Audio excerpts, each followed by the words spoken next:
मनन करते हैं, इन्हें सिंथेसाइज करते हैं, इसको एनालाइज करते हैं, तो क्या होता है कि फिर वह इंफॉर्मेशन जो है वो नॉलेज बन जाता है।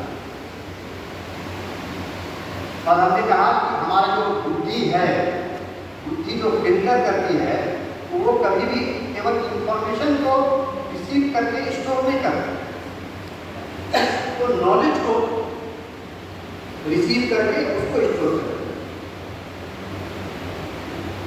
तो पहला पद था उसका जो हमारा ऑब्जेक्टिव है वो क्या है, डेवलपमेंट ऑफ नॉलेज, और दूसरे का ऑब्जेक्टिव है डेवलपमेंट ऑफ अंडरस्टैंडिंग।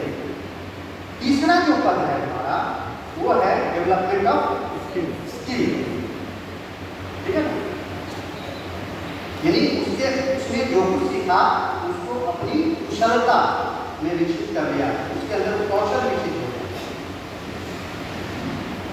और चौथा पद है डेवलपमेंट ऑफ प्रयोग, development of application of knowledge. और ये चारों जब हो जाता है तो अब आते हैं जैसे अंतःकरण की बात करते हैं। अंतःकरण में जो चार टूल्स थे हमारे, मन, बुद्धि, चित्त, अहंकार, तो चौथा पद जो है वो कहाँ पर डेवलप होता है, तो डेवलपमेंट ऑफ एटीट्यूड जो हमारा है वो पांचवें पद के कारण। हम जो कुछ भी सीखते हैं उसके अंदर तो हमारे अंदर एक दृष्टि बनती है कि कब, कहाँ, किस परिस्थिति में हम कौन सा निर्णय ले सकते हैं।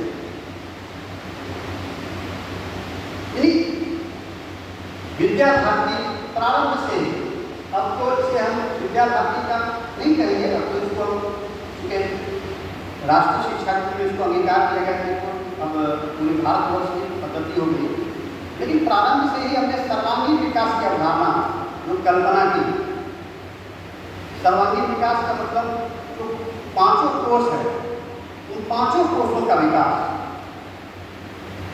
उसके लिए विद्या भारती ने 5 आधारभूत विषय भी दिए हैं, उसको कोर्स सब्जेक्ट के रूप में, जैसे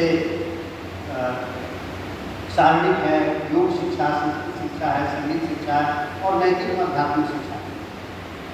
तो 5 कोर सब्जेक्ट और 5 कोर सब्जेक्ट के लिए 5 क्षेत्र डेवलपमेंट करने का, पंचकोशीय विकास के लिए 5 कोर सब्जेक्ट विद्या भारती है। और इन पांचों कोर्सों पर हम पंचपदी के माध्यम से हम काम करते हैं। अब थोड़ा सा कंपेयर कर लेते हैं। इसी चीज को राष्ट्रीय शिक्षा नीति में समग्र विकास की अवधारणा कहा। तो शाब्दिक अंतर हो सकता है, शब्द का हेर फेर हो सकता है, लेकिन मूल रूप में अगर देखा जाए तो दोनों में समानता है। अंग्रेजी में अगर उसको ट्रांसलेट करें तो दोनों का एक ही आता है, शब्द एक ही उपयोग होता है। अब इसी चीज को ब्लूम्स ने अपने ब्लूम्स टैक्सोनॉमी में वर्णन किया है ना। उसने कहा कि for the holistic development of the student we have to work on main 3 important domain of the student.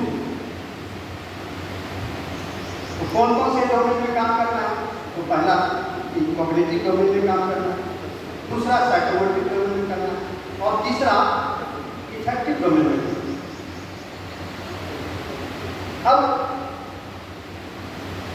अब देखिए, अगर हम ये साइंटिफिक पॉइंट ऑफ व्यू से हम देखते हैं अगर किसी भी चीज को, किसी विषय को, तो जहां पर ये जो इफेक्टिव डोमेन है उसमें कार्य करने की बात है तो उसमें बहुत सारा काम नहीं होगा, उसमें बालकों का इमोशनल डेवलपमेंट नहीं होगा। अब जब हम कहीं भी पूरे भारतवर्ष के बारे में हम कर देते हैं, पूरा भारतवर्ष एक है। जब पूरा भारतवर्ष एक है तो पड़ोस के राज्य का कोई व्यक्ति यदि दुखी है तो हम सुखी कैसे रह सकते हैं? हम उसके बारे में चिंता क्यों नहीं करते? कैसे? हमारा दायित्व क्या बनता है? या फिर हमारे ही समाज में कई ऐसे स्थान हैं जहाँ पर कि बहुत कमजोर, बहुत उसके प्रति भी बालकों के अंदर एक संवेदना का विकास होना चाहिए। तो ये इमोशन कहाँ से डेवलप होता है? खास करके जब बच्चे छोटे होते हैं, तो बच्चे खास आप कह सकते हैं उसको एक एडोलसेंस की स्थिति में रहते हैं, उनका इमोशन लेवल जो है बहुत हाई होगा।